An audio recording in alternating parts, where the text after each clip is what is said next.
Hello everyone, welcome back to my channel. আমার এই ছোট্ট পাঁচফোড়ন রান্নাঘরে আজকের স্পেশাল অন্নপূর্ণা পুজো বা রামনবমী বা নবরাত্রির উপোসের দিনে বা যে কোনো পুজোর দিনে এই সাবুর পায়েস বানিয়ে নিতে পারেন। এটা খেতে কিন্তু ভীষণ ভালো হয়, অবশ্যই একবার হলেও বাড়িতে বানাবেন। তাহলে চলো রেসিপিটা শুরু করি। প্রথমেই আমি এখানে বড় দানার সাবু নেব, তোমরা চাইলে ছোটো দানাও নিতে পারো। আমি এখানে বড় দানা নিয়েছি। সাবুটাকে ভালোভাবে ধুয়ে নেব, 1 গ্লাস জল দিয়ে এটাকে আমি ভিজিয়ে রাখবো। 8 থেকে 9 ঘন্টা ভিজিয়ে রাখতে হবে, বা সারা রাতের জন্য ভিজিয়ে রেখে দিতে পারো। এর মধ্যে আমি একটা মিজরিও দিয়ে দিলাম। এবার দেখো, এটা ভিজে যাওয়ার পরে সাবুটা কিন্তু একদমই নরম হয়ে গেছে, তোমরা দেখতেই পাচ্ছ। আমি হাত দিয়ে একটা টিপে দেখিয়ে দিলাম। এবার এরকম একটা ছাঁকুনি হলে সুবিধা হয়। এর মধ্যে সাবুটাকে আমি ঢেলে দেব, আর এর জলটা কিন্তু আমি বাদ দিয়ে দেব, জলটা লাগবে না। আর সাবুটাকে এরকম জল ঝরার জন্য আমি রেখে দেবো এরকম 5 মিনিটের মতন, তাহলে আমার সমস্ত জল ঝরে যাবে। এবারে আমি এখানে নিয়ে নেব কিশমিশ, কাজু বাদাম, চিনি, আর এরকম একটা 10 টাকার আমুল দুধের প্যাকেট নেব, আর এরকম হাফ লিটার দুধ নিয়ে নেব। প্রথমে একটা কড়াটা আমি গরম করে নেব। গরম করার পর কিন্তু এখানে আমি 1 চামচের মতন ঘি দিয়ে দেব। কাজু বাদাম আর কিশমিশটাকে প্রথমে একটু ভেজে নিতে হবে। কড়াতে আর একটু ঘি দিয়ে সাবুটাকে আমি ভেজে নেব। সাবুটা ভেজে নিলে কি হবে, গায়ে গায়ে আর লেগে যাবে না, সাবুটা ছেড়ে ছেড়ে থাকবে। ছেড়ে গেলে একটু ভালো লাগবে দেখতে।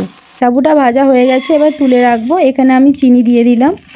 চিনিটাকে এবার একটু ক্যারামেল বানিয়ে নেব। তোমরা চাইলে এমনি নর্মালও রাখতে পারো। এবার চিনির যে ক্যারামেলটা হয়ে গেছে, এর মধ্যে আমি দুধটা দিয়ে দেব।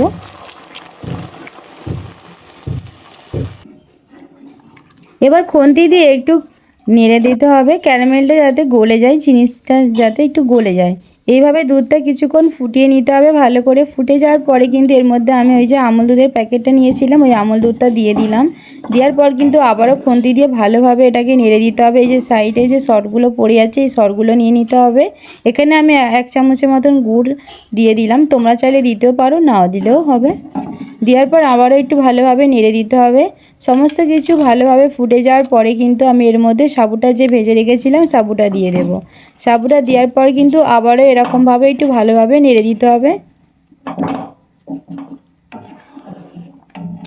খুন্তি দিয়ে একটু ভালো করে নেড়ে দিতে হবে। দেখো, এবার এই যে সাইডে যেইগুলো লেগে যাচ্ছে, এইগুলোকে আবার আস্তে আস্তে তুলে দিতে হবে।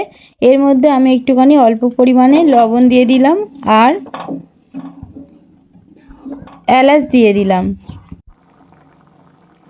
এবার হয়ে আসার আগে আমি এখানে কাজু কিশমিশটা ভেজে রেখেছিলাম, দিয়ে দিলাম। দিয়ে আবার একটু নেড়ে দেব এইভাবে খুন্তি দিয়ে। দেখো, আমার কিন্তু পায়েসটা একদমই রেডি হয়ে গেছে। আচ্ছা, আপনারা তো এতক্ষণ দেখলেন ভিডিওতে কিভাবে সাবুদানার পায়েসটা বানালাম। এরকম সুস্বাদু একটা স্বাস্থ্যকর সাবুর পায়েস অবশ্যই কিন্তু একবার হলেও বাড়িতে বানাবেন। অবশ্যই কিন্তু কমেন্টেও জানাবেন। অন্নপূর্ণা পুজো বা একাদশী বা যে কোনো উপোসের দিনগুলোতেই কিন্তু এরকম সাবুদানা পায়েস কিন্তু খুব সহজেই বানিয়ে নিতে পারবেন, আর বাচ্চাদের ওই সাবুদানা পায়েস কিন্তু খাওয়াতে পারবেন। এটা খেতে কিন্তু ভীষণই ভালো হয়। ভিডিওটা যদি ভালো লাগে অবশ্যই কিন্তু লাইক করবেন, কমেন্ট করবেন। প্লিজ প্লিজ আমার এই ছোট্ট পাঁচফোড়ন রান্নাঘরের পাশে থাকবেন। অবশ্যই আমার এই ছোট্ট পাঁচফোড়ন রান্নাঘরে অবশ্যই একটা সাবস্ক্রাইব করে দেবেন। এতক্ষণ ভিডিওটা দেখার জন্য অবশ্যই ধন্যবাদ। দেখা হবে আবার একটা পরের ভিডিওতে। ততক্ষণ ভালো থাকবেন। টাটা।